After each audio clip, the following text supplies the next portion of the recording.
Hey, good morning, good people. It's your girl KB. You know what I do, and you know why I do it. I'm in my devotionals, and as I've shared, the first couple of devotionals that I read are from um, the recovery perspective.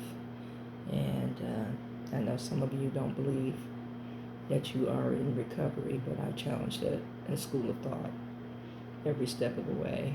We're all in recovery from something, folks.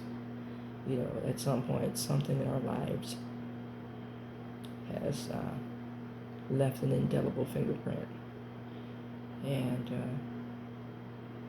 our lives become better when we acknowledge that the thing is there and we begin to deal with that thing.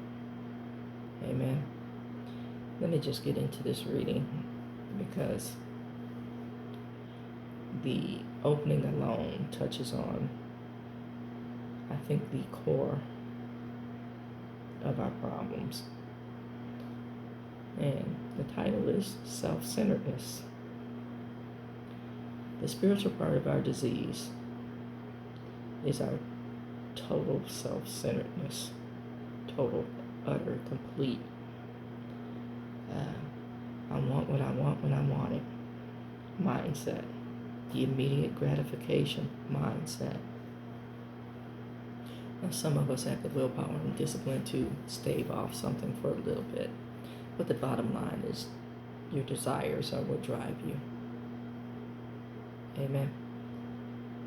And we need to examine our desires. This reading says, what is self-centeredness?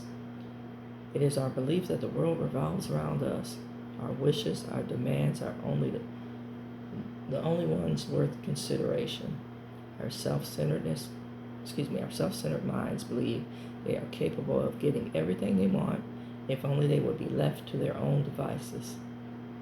Self-centeredness assumes self-sufficiency. That's deep. You know, and it's funny because we go into this, I want to say, this altered state of reality, and we forget that our best thinking, our plotting and planning, is what got us in the situations that we need to be rescued from, that we need relief from. And if we do have a concept of a higher power and we start praying, the prayer is pretty much a directive for God to give us what we want. And the funny thing is, sometimes He does. But that thing is meant to chastise you. Let's be realistic about that. Oh, you want it? Okay, here you go.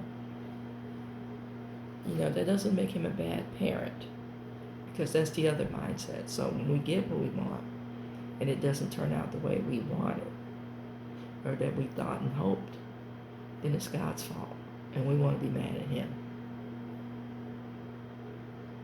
You see how, I want to say, deceptive and divisive the enemy is?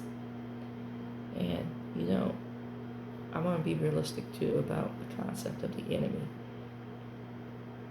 We always want to project as something outside of ourselves. That's the enemy. When in reality, the enemy is our, I want to say, Adamic nature. And the enemy lives within. I want what I want when I want it. And the desire for immediate gratification, the desire to be humanistic, the desire to be self-sufficient, self-contained, self-made. See, all that leads to self-destruction. Think about that, man. We're going to get into some deep stuff today. I feel it.